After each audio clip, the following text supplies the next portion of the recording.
What if I told you that the biggest thing holding you back from wealth isn't your job or your bank accounts, but something inside your own head? Today, we're going to dive into the science of how a simple shift in your thinking can totally transform your financial life. It's a question we've all probably asked ourselves at some point. You look around and wonder, is it just luck? Are they from a better background? Or is there something else, something deeper going on? Well, the science is pretty clear. The answer is hiding inside our own brains. And this right here, this is the key. The financial world you see around you is really just a mirror, reflecting your brain's internal programming. But here's the most incredible part of all. That programming is not permanent. You can actually change it. Okay, so let's start with the two basic operating systems when it comes to money. You can think of them as two completely different mindsets, and the one that's running the show in your mind, well, that pretty much decides your financial future. So on one side, you've got the wealth mindset. This mindset sees opportunity everywhere. Money isn't good or bad, it's just a tool for growth, for reaching your goals. It comes from a place of abundance. And then you've got the scarcity mindset. This one sees limits. It's driven by a deep fear of losing what you have, and it's absolutely terrified of taking risks. One is all about building, while the other is just trying not to lose. You see this play out in our culture all the time. Think about Murad from Gully Boy. I mean, look at his circumstances. But his core belief was, my time will come. He knew his talent could get him out. He saw the opportunity, not the obstacle. That right there is a pure wealth mindset in action. And for the flip side, who could forget Raju Rastogi from Three Idiots? His decisions weren't about ambition, were they? They were all driven by this crippling fear of losing the little he had. His entire focus was on what could go wrong, and that fear just kept him completely stuck. This right here is the engine that drives the scarcity mindset. This one emotional calculation, it paralyzes you. It stops you from investing in yourself, and it brings financial growth to a screeching halt.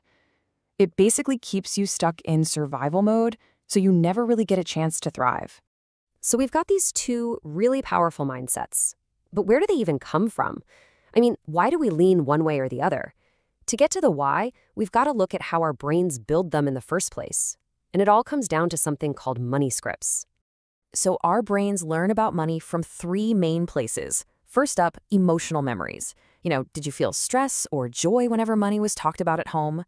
Second, situational memories, like specific things that happened. Maybe watching your parents celebrate buying a new car, or maybe watching them struggle with bills. And third, social beliefs. All those things you heard over and over again growing up, like money doesn't grow on trees. Okay, so you take all that stuff, the emotions, the events, the sayings, and you combine it all. What do you get? You get your money scripts. These are basically the unconscious, pre-written rules in your head that are running on autopilot. They're the reason you might catch yourself saying, I'm just not good with money without even thinking about it. But, and this is a huge but, here is the absolute game changer. Your brain is not stuck. It's not fixed in stone. It has this incredible, mind-blowing ability to change and rewire itself. It's a scientific fact called neuroplasticity, and what it means is that your money scripts are not a life sentence. Here's a really simple way to picture it. Imagine your old negative thoughts about money are like a deep, well-worn path in a forest. It's super easy to just walk down it, right?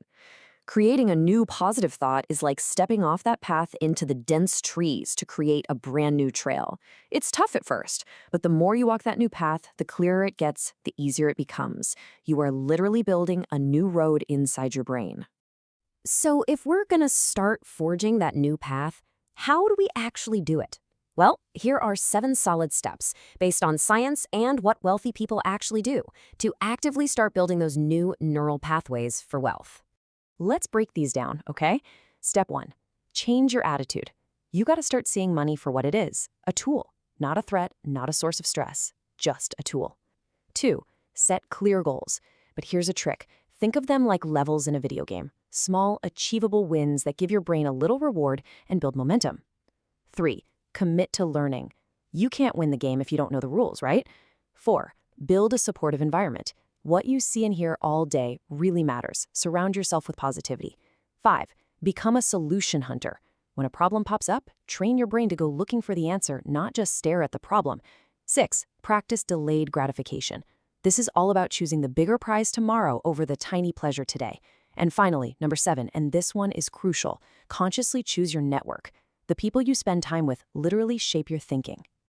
All right, so knowing all this stuff is great, but it's the action that really creates the change. So to help you start forging those new neural pathways for real, here's a simple, doable challenge to turn this science into an actual habit.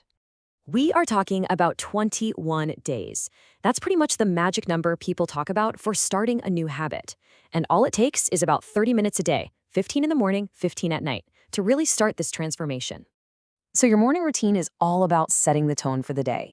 First, just 2 or 3 minutes of silence. Clear your head.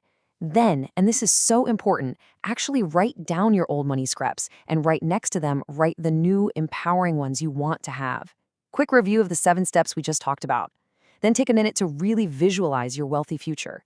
And finally, end with gratitude. Just being thankful for what you have right now. This one little thing immediately shifts your brain from lack to abundance. Then, the evening routine is all about reflection and preparation. Just take a look back at your day. When did your thoughts line up with a wealth mindset? When did you slip back into scarcity? And hey, no judgment here, it's just about being aware. Then, plan 1 or 2 real actions for tomorrow that will move you a little closer to your financial goals. This is how you make progress on purpose. So here's the takeaway. Your brain is ready to change. It's literally just waiting for new instructions from you. This isn't just some nice theory. It's a practical guide to rewriting your own code. So your 21 days start now. The real question is, what's your future going to look like?